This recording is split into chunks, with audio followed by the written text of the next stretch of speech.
زندگی کا ہر دن ہمیں موت کے قریب کر رہا ہے۔ زندگی بہت مختصر ہے، اسے رب کی نافرمانیوں میں ضائع نہ کرو۔ انسان مٹی کا وہ لٹو ہے جو گھوم پھر کر واپس بنانے والے کے ہاتھوں میں آ جاتا ہے۔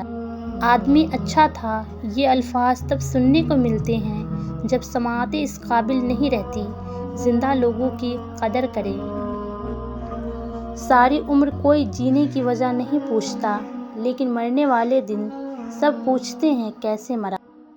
کفن بھی کیا چیز ہے، جس نے بنایا اس نے بیچ دیا، جس نے خریدا اس نے استعمال ہی نہیں کیا، اور جس نے استعمال کیا اسے معلوم ہی نہیں۔ میں نے قبرستان میں ان لوگوں کی قبریں بھی دیکھیں جو اپنے حق کے لیے اس لیے نہیں لڑے کہ کہیں مارے نہ جائیں۔ یوں ہی نہیں ہوتی جنازوں میں بھیڑ، ہر شخص اچھا لگتا ہے چلے جانے کے بعد۔ تمام عمر ہم ایک دوسرے سے لڑتے رہے، مگر مرے تو برابر میں جا کے لیٹ گئے۔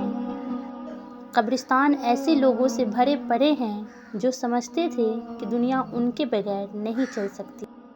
ماں کی گود سے قبر کی دیوار تک، زندگی کے ہر پہلو پر نظر ڈال کر دیکھ، اللہ کے سوا کوئی کام نہیں آتا۔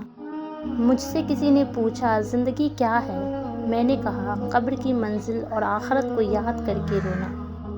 تمہارا دبدبا لوگوں صرف یہاں زندگی تک ہے، کسی کے قبر کے اندر زمینداری نہیں چلتی۔ ساری زندگی اسی فکر میں گزر جاتی ہے کہ لوگ کیا کہیں گے۔ آخر میں لوگ صرف اتنا ہی کہتے ہیں، اِنَّ اللَّهَ وَإِنَّا إِلَيْهِ رَاجِعُونَ۔ غرور کس چیز پر؟ دنیا کے سارے راستے قبرستان کی طرف جاتے ہیں۔ اپنی اندھیری قبر کو روشن کرنے کی تیاری خود کریں۔ آج زندہ انسان سے کوئی وفا نہیں کرتا تو کل مٹی کے ڈھیر کے لیے کون دعا کرے گا؟